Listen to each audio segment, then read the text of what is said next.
বন্ধুরা বানিয়ে নেবো কেএফসি চিকেন, দোকানের মতো পুরো কেএফসি। দেখো দোকান থেকে আমি চিকেনটা পিস পিস করে এইভাবে কেটে নিয়ে এসেছি, ভালো করে ধুয়ে নিলাম।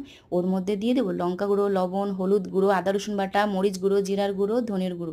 চলো একসাথে সব দিয়ে দিলাম। তারপরে সামান্য পরিমাণে একটু লেবুর রস ওর মধ্যে আমি চিপিয়ে দিলাম। তারপরে আমি নিয়ে নিয়েছি পরিমাণ মতো ঝাঁঝ, দেখো ঝাঁঝটা দিয়ে দিলাম। সোয়া সস পরিমাণ মতো দিলাম, আর টমেটো সস 1 চামচের মতো দিয়ে দিয়েছি।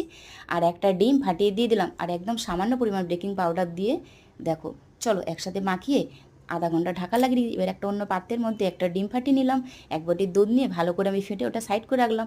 আর একটা পাত্রের মধ্যে ময়দা, পরিমাণ মতো মরিচ গুঁড়ো আর লঙ্কার গুঁড়ো দিয়ে ভালো করে মিক্স করে নিলাম। চলো চিকেনটা রেডি হয়ে গেছে। এবার ময়দার মধ্যে ওই চিকেনগুলো সব নাড়াচাড়া করে নিলাম। তারপর ওই ঠান্ডা পাত্রের মধ্যে দুধের মধ্যে একটা করে ডুবিয়ে নিলাম, নিয়ে ময়দার মধ্যে আবার মাখিয়ে নিয়ে একটা করে রেখে দিলাম। আর এদিকে তেল গরম করতে দিয়েছি, চলো তেলের মধ্যে ছেড়ে দিলাম। দেখো পুরো কেএফসির মধ্যে একটু লবণ আর সস দিয়ে দারুণ